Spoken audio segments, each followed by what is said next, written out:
नमस्कार विद्यार्थ्यांनो, आपण 12वी सायन्समधील फिजिक्स बघतोय.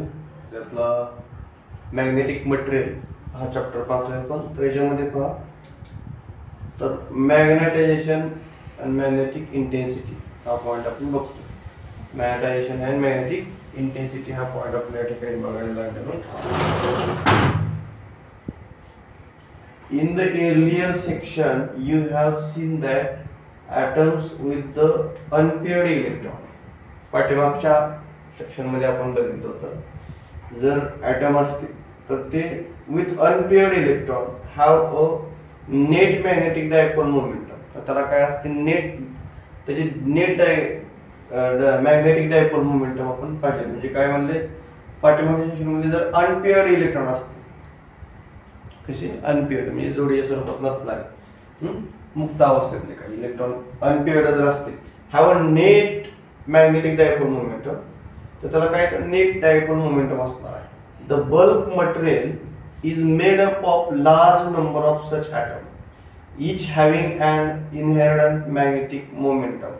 त्याचे काय मोठं मटेरियल जास्त बल्क स्वरूपात तयार केलेलं. The bulk material is made up, हे त्याच्या कशापासून बनवलेलं असतं, तर large number of such atom. हे अशा प्रकारचे अनपेअर्ड इलेक्ट्रॉन जे आहेत किंवा असे ॲटम आहेत ज्याच्यामध्ये अनपेअर्ड इलेक्ट्रॉन असतात, ते हे घेऊन काय केलेलं असतं, तर हे मॅग्नेटिक मोमेंटम जे काय such atom having an inherent magnetic momentum हे बल्क मटेरियल मध्ये वापरलेलं असतं. The magnetic dipole moments are randomly oriented, hence the net dipole momentum of many of the bulk material is 0. तर नेट डायपोल मोमेंटम बऱ्याच bulk material मध्ये काय राहते, तर 0 राहते. त्यानंतर for some materials such as Fe3O4, तर आयर्न ऑक्साइड असेल किंवा त्याला काय म्हणतो आपण, the vector addition of all this magnetic dipole momentum may not be 0. आता या सगळ्या डायपोल मोमेंटम जर आपण ॲडिशन केली तर ते 0 येत नाही. तर आयर्न असेल, ऑक्सिजन असेल, यांच्यापासून तयार झालेले Fe3O4 आहे.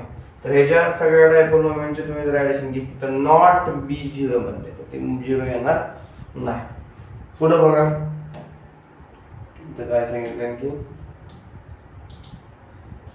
The ratio magnetic moment to the volume of the material is called as magnetization. कशातला रेशो घ्यायचा, कशातला भागाकार घ्यायचा, मॅग्नेटिक मोमेंटम आणि volume of the material.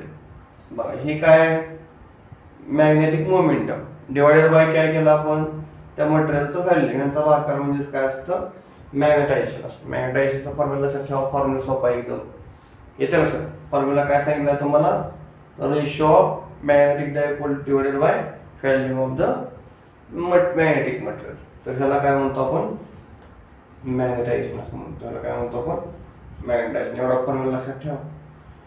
M म्हणजे काय, vector quantity having dimension. M जे आहे ती काय, मॅग्नेटायझेशनची क्वांटिटी आहे, त्याचा डायरेक्शन आहे, डायमेन्शन आहे. L⁻⁻⁴ ए आणि SI युनिट ऑफ काय म्हणले, ampere metre per metre, ampere per metre किंवा एम्पियर मीटर⁻⁻⁴ म्हटलं तरी चालेल. Consider a rod of such material with some net magnetisation. असा एक रॉड घेऊया, काय घेतलाय, असा एक रॉड घ्या. हा रॉड घेतला. Consider a rod such a material with some net magnetisation placed in the solenoid with n turn per unit length.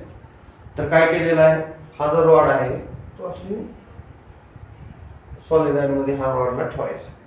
म्हणजे अशी कॉइल आहे, तर ह्याच्यामध्ये काय केलं आपण, हा जो रॉड आहे तो रॉड कशामध्ये ठेवलेला आहे, या कॉइल मध्ये किंवा सॉलिनॉइड तो रॉड ठेवलेला आहे. Placed in the solenoid with n turns per unit length and carrying current I.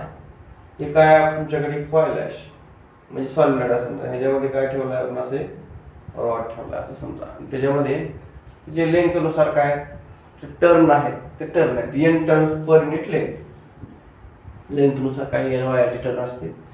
Carrying current आहे, ह्याच्या ह्या वायर मधून आता काय व्हायला लागला असा, त्याच्यातून असा करंट व्हायला लागलेला आहे किंवा आहे करंट आहे. Magnetic field inside the solenoid is given bye, आणि त्या सॉलिनॉइडच्या त्या जी काही कॉइल दिसते त्याच्या आतमध्ये मॅग्नेटिक फील्ड सुद्धा असते. आणि ती मॅग्नेटिक फील्ड किती असते, तर बी नॉट मध्ये मॅग्नेटिक फील्ड दाखवलेली आहे. म्हणजे काय घेतलंय आपण प्रयोग बघा, अशा प्रकारची काय एक कॉइल आहे, ह्याच्यामध्ये काय असा रॉड आहे, ह्या कॉइल मधून करंट आय नावाचा वाहतोय आणि ह्या कॉइलच्या आतमध्ये मॅग्नेटिक फील्ड तयार झालेली आहे. ती मॅग्नेटिक फील्ड किती असते, तर ती B naught is equal to mu naught N I. तर बी नॉट आपल्याकडे काय आहे, magnetic field inside the solenoid, mu naught permittivity आहे, एन म्हणजे नंबर ऑफ टर्न आहेत, आय म्हणजे करंट आहे. या तिन्ही पण गोष्टी लक्षात ठेवा. Let us denote the magnetic field due to the material kept inside the solenoid by Bm. आता जी काही मटेरियल आतमध्ये ठेवल्यानंतर मॅग्नेटिक फील्ड तयार होईल त्यासाठी आपण काय नोटेशन वापरणार आहे, तर Bm हे नोटेशन. मटेरियल साठी काय वापरलं या ठिकाणी m वापर, नेट लक्षात घ्या. Let us denote the magnetic field due to the material kept inside the solenoid. त्या सॉलिनॉइडच्या आतमध्ये मटेरियल ठेवल्यामुळे जी काय मॅग्नेटिक फील्ड तयार होईल त्याला काय नाव आहे, तर Bm न दाखवायचे. कशाने दाखवायचं, तर Bm न ते दाखवायचं. Thus the net magnetic field inside the rod can be expressed as, बघा काय सांगितलंय, the net magnetic field inside the rod can be expressed as, the net magnetic field inside the rod can be expressed as. कसं दाखवलंय बघा, हे total, net म्हणजे काय, total magnetic field inside the rod, रॉडच्या आतमध्ये मॅग्नेटिक फील्ड किती तयार झालेली असेल, the net magnetic field inside the rod can be expressed as. तर ते कशी एक्सप्रेस करायची, मांडायची कशी, तर टोटल त्या मॅग्नेटिक रॉड, तो जो रॉड आहे तो मॅग्नेटिकच असणार, रॉड मधल्या मेटल असणार, तर मॅग्नेटिक रॉड मध्ये इनसाइडला मॅग्नेटिक फील्ड किती तयार झाली असेल, जो एखादा रॉड असेल त्यामध्ये मेटलचा असतो तो रॉड आणि त्याच्या आतमध्ये मॅग्नेटिक फील्ड किती तयार झाली असेल, तर ती एवढी असेल. बी इज इक्वल टू, म्हणजे total magnetic field in the rod, B is equal to B naught आणि Bm, या दोन्हींचे ऍडिशन. म्हणजे मॅग्नेटिक फील्ड सॉलिनॉइडच्या आतमध्ये असेल, परत ही Bm कशाने काय दाखवले आपण आताच बघितल्यावर, तर ती magnetic field due to the material kept inside the solenoid, तर ती ह्यानं दाखवा म्हणतो Bm. या ठिकाणी सॉलिनॉइड बाय Bm झाली. तर टोटल मॅग्नेटिक फील्ड रॉड मध्ये काढायचं काय, B naught plus Bm. It has been observed that Bm is proportional to the magnetization M of the material. तर तुम्हाला काय ऑब्झर्व करता येतो, तर Bm जो आहे तर काय आहे, तो प्रोपोर्शनल आहे. कोणाला प्रोपोर्शनल आहे, तर मॅग्नेटायझेशन M ला. आता मॅग्नेटायझेशनचा फॅक्टर मग काय होता, काय डिवाइडेड बाय काय केलं, तर dipole momentum M divided by volume of the material. म्हणजे काय होता आपला M होता, कॅपिटल M मॅग्नेटायझेशन. तर हे ऑब्झर्व केलं, Bm इज प्रोपोर्शनल टू, याला proportional to the magnetisation M of the material. म्हणजे तुम्हाला Bm इज इक्वल टू काय मिळाला, Bm आपल्याला माहित झाला mu naught into capital M. Capital M म्हणजे मॅग्नेटायझेशन आहे, ही झाली permittivity.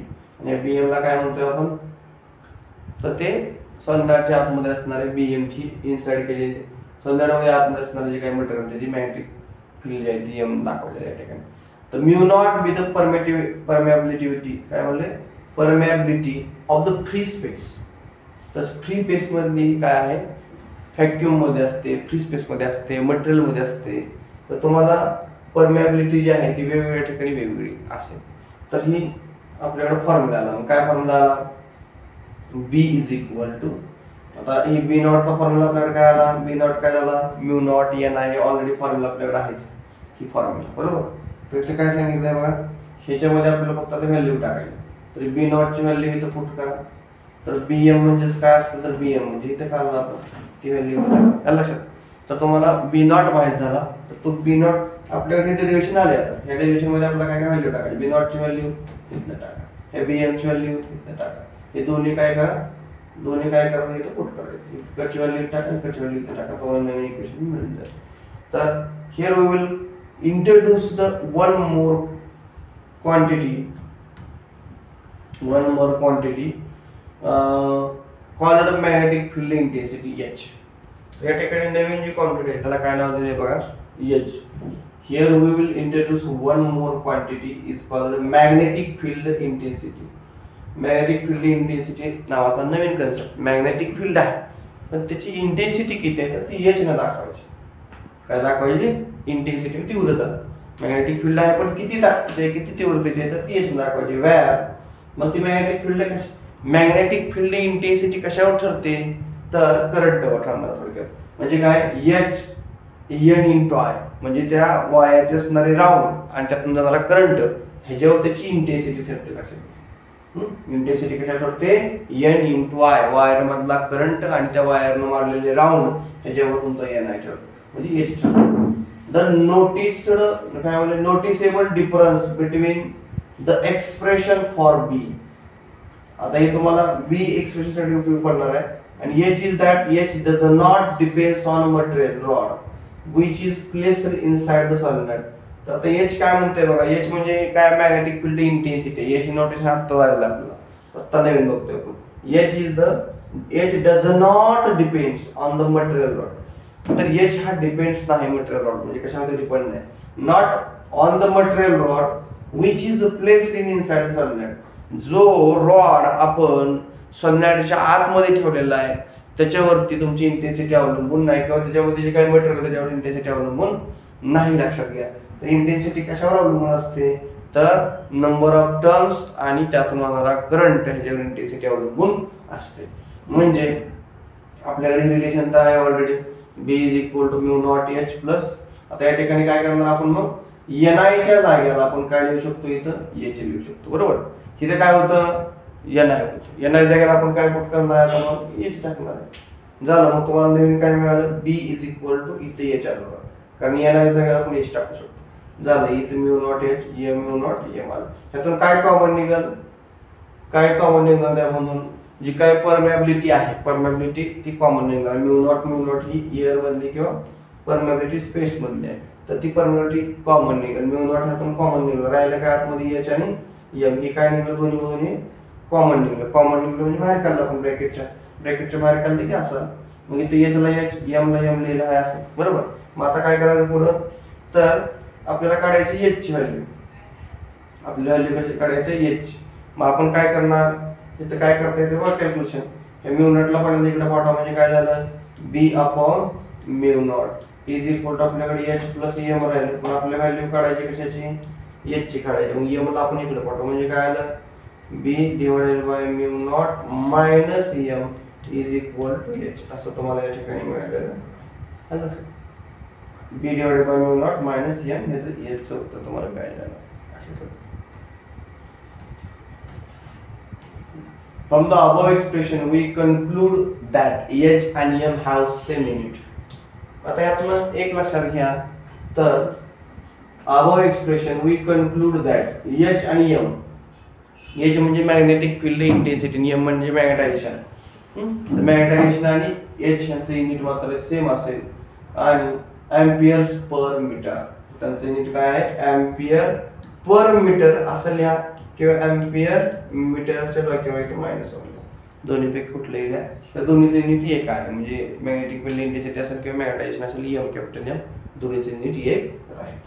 Also have same dimension, thus the magnetic field induced in the material, magnetic field induced in the material B depends on H on M. तुमचा B जो आहे तो कशावर अवलंबून आहे? तर H आणि M वरती. Further, it is observed that H is not too strong. The magnetization M introduced to the material is proportional to the magnetic intensity. मग परत काय थोड्या दिवसांनी काय असतं? तर further it is observed that, काय ऑब्झर्व करण्यात आलं? जर if H is not too strong, the magnetization M induced in the material is proportional to the magnetic intensity. कसा तो आहे? तर मॅग्नेटिक इंटेन्सिटी जो कसा आहे? प्रोपोर्शनल आहे. मग त्याचं रिलेशन आपल्याला सापडलं. तर M magnetisation is sky into H. काय दिलं या ठिकाणी?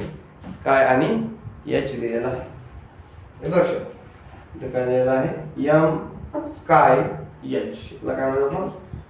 Sky. Where chi is called as magnetic susceptibility. तर काय म्हणतो आपण? स्कायला काय म्हणतोय? मॅग्नेटिक ससेप्टेबिलिटी असं त्याचं नाव आहे स्कायला.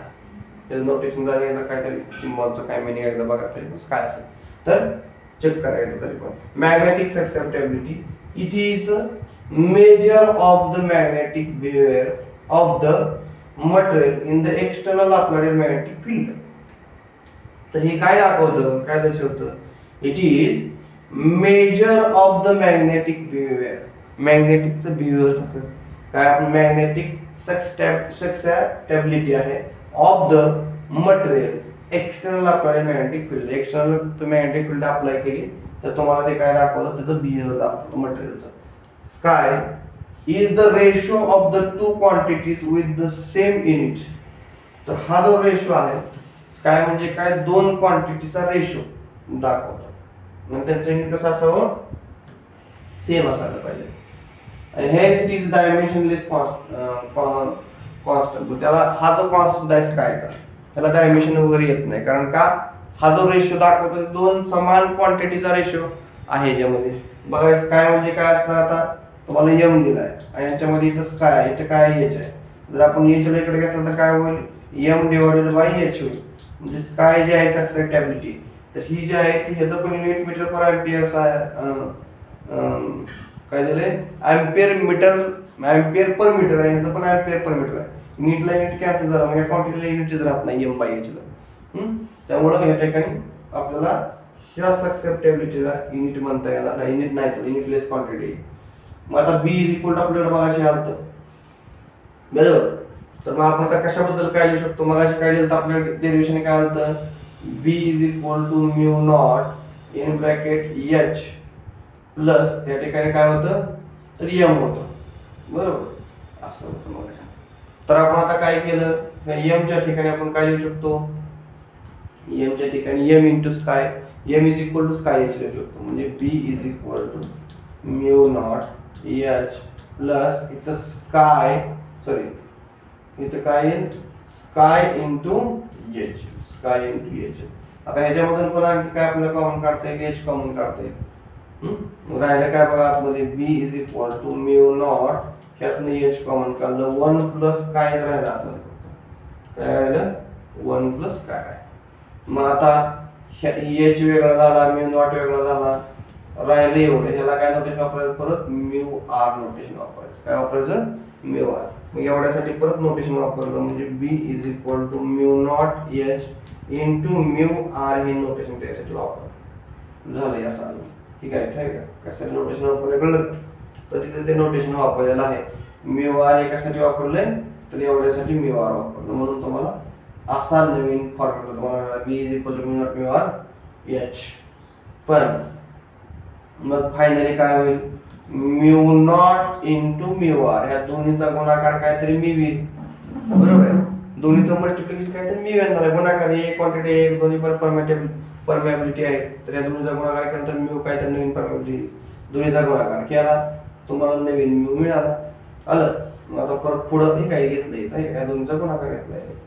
परत नेक्स्ट स्टेपला कसं असेल बघा पुढं, मग आपल्याला काय करता येईल, mu is equal to mu naught, तर म्यू आर म्हणजे सुद्धा आपण असं लिहू शकतो, म्हणजे mu is equal to mu naught into आपल्याला काय म्यू आर आहे.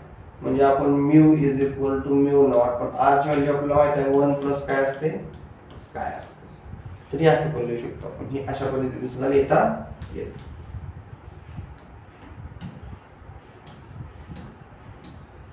Mu is a magnetic permeability, mu काय मॅग्नेटिक परमेबिलिटी आहे of the material analogous to the epsilon, and is electrostatic mu r is the relative magnetic permeability of the substance. mu r काय आहे तर relative magnetic permeability आहे substance. अशा पद्धतीने derivation होतं. Okay, तर डेरिव्हेशन व्यवस्थित करा, कालचा पण अभ्यास करा. इथून पुढे चॅप्टर खूप सोपा आहे. इथून पुढे चॅप्टर सोपा आहे. त्याच्यावर एक एक्झाम्पल दिले, एवढे एक्झाम्पल आपण बघूया आणि मग थांबूया.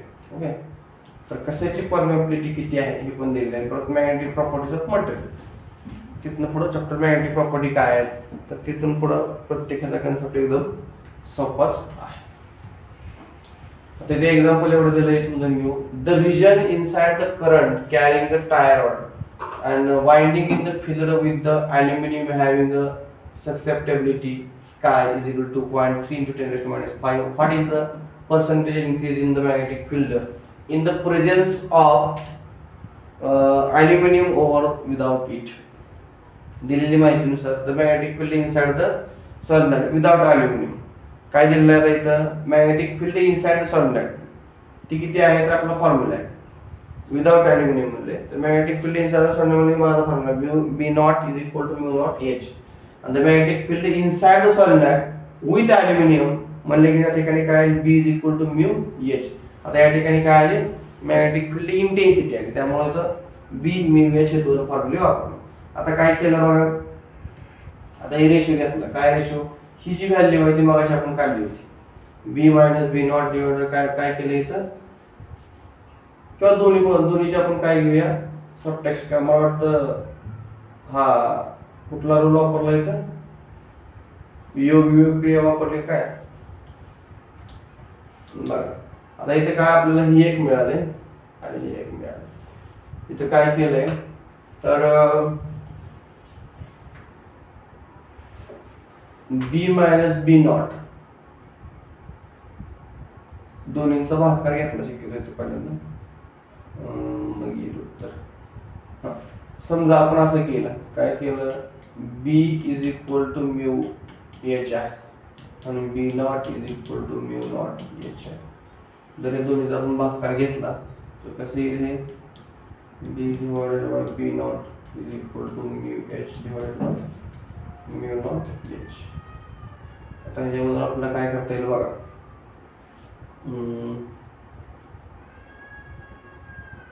दोन्ही मधून आपल्याला -1 केल्यावर काय मिळेल, मिळते का -1 केलं तर एच ला एच काय झाला इथं कॅन्सल झाला बरोबर.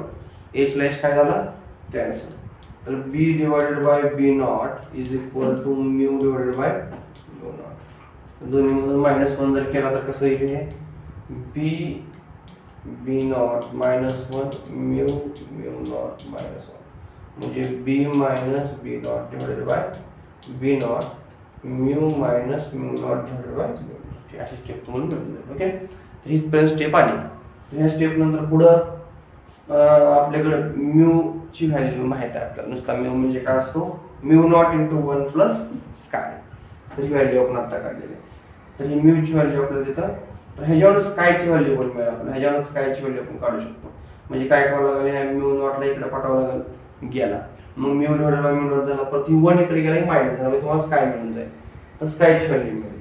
आता ही स्कायची व्हॅल्यू जी काढली आपण, आता हे तुम्हाला ही म्यू नॉट इकडे पाठवला, परत 1 ला इकडे पाठवलं, तुम्हाला स्काय मिळाला. पण ही जी स्कायची व्हॅल्यू आहे ती ऑलरेडी काय आपल्याकडे, तर ती काय म्हणतो आपण B minus B naught divided by B naught आहे. तर मी ह्याच्या जागेला मग काय टाकू शकतो ते टाकू शकतो किंवा इथं मग हे सोडवलं, याला मल्टिप्लाय केलं तुम्हाला हे मिळालं. पण हे म्हणजेच कोण आहे हे आहे, कारण ह्याची व्हॅल्यू दोन्हीची कशी सेम आहे. तुम्ही असं लिहू शकता therefore B minus B naught divided by chi. The percentage increase in the magnetic field after intrinsic काय म्हणलं inserting aluminum is. मग आता तुम्हाला पर्सेंटेज म्हणजे काढायचं म्हणजे याला 100 न गुणायचं फक्त. तर 100 न मल्टिप्लाय करा 2.3 × 10⁻⁵ 100. आता ह्याची व्हॅल्यू ऑलरेडी आहे आपल्याकडे. ह्याची व्हॅल्यू आपल्याला दिलेली आहे 2.3 × 10⁻⁵ ही व्हॅल्यू दिलेली आपल्याला. स्काय दिलाय म्हणजे काय दिलंय परमेबिलिटी आपल्याला दिलेली आहे त्या ठिकाणी. मग ती परमेबिलिटी किती दिली आपल्याला 2.3 × 10⁻⁵ दिली. त्याचं पर्सेंटेज काढायचं त्याला फक्त 100 न गुणायचं त्या ठिकाणी. मग तुम्हाला डायरेक्ट उत्तर मिळून जाईल. आता इथे एक चार्ट दिला आपल्याला मॅग्नेटिक सक्सेप्टेबिलिटी सम मटेरियल. तर सिलिकॉनची मॅग्नेटिक सक्सेप्टेबिलिटी किती दिलेली आहे, सक्सेप्टेबिलिटी सिलिकॉनची आहे -4.2 × 10⁻⁶ ॲल्युमिनियम. आता इथं डायमॅग्नेटिक सबस्टन्स आहे, हा पॅरामॅग्नेटिक सबस्टन्स आहे. तर सिलिकॉनची एवढी आहे, बिस्मथ आहे, कॉपर आहे, डायमंड आहे, गोल्ड आहे, लेड आहे, मर्क्युरी आहे, नायट्रोजन आहे. तर ते तुम्हाला सक्सेप्टेबिलिटी दिलेली आहे. मला वाटतं सगळ्यात जास्त सक्सेप्टेबिलिटी कोणाची येते मग ह्याची येते बिस्मथची. मायनस मध्ये सगळ्यात कमी असणं जास्त असणं असं आहे उलट. परत पॅरामॅग्नेटिक सबस्टन्स मध्ये ॲल्युमिनियम दिलं, कॅल्शियम, क्रोमियम दिलं, लिथियम दिलं, मॅग्नेशियम, निओडियम दिलेला आहे, ऑक्सिजन, एसटीपी दिलेला आहे, प्लॅटिनियम दिलेला आहे. तर इथं सुद्धा सगळ्यात जास्त म्हणलं पॉझिटिव्ह मध्ये त्यांना तर 2.7 2.9 निगेटिव्ह मध्ये. डिवायडेशन जेवढं जास्त तेवढं ते कमी असणार उलटा अर्थ. मग ते कमी डिवायडेशन कुठं येतं बघा, कमी डिवायडेशन कुठे दिसते मग ती तुमची मोठी क्वांटिटी आहे. अशा पद्धतीने तुम्हाला प्रत्येकीची सक्सेप्टेबिलिटी दिलेली आहे. तर परत नेक्स्ट लेक्चरला आपण बघणार आहे मॅग्नेटिक प्रॉपर्टीज ऑफ मटेरियल. मटेरियलच्या मॅग्नेटिक प्रॉपर्टी काय असतात, सोपं पॉईंट आहे, इथनं बघूया थिअरी सगळी. तर त्याच्या प्रॉपर्टी कशा आहेत, थिअरी काय आपल्या आपण डायग्राम काढून नुसतं एक्सप्रेशन द्यायचं. तिथनं पुढे थिअरी आहे सगळी, सोपं आहेत ना, सगळा चॅप्टर सोपा आहे. नुसती थिअरी आहे, कशात काय नुसतं एक्सप्लेनेशन, त्याच्या प्रॉपर्टी फक्त लिहित आपण. रिव्हिजन आता 2-3 रिव्हिजन झाले आपली पहिलीच. तर या ठिकाणी थांबूया आपण. नवीन लेक्चरमध्ये सगळ्यांचं परत आपण रिपीट या ठिकाणी नवीन कन्सेप्ट घेणार आहे. तर या ठिकाणी आपण थांबूया. धन्यवाद.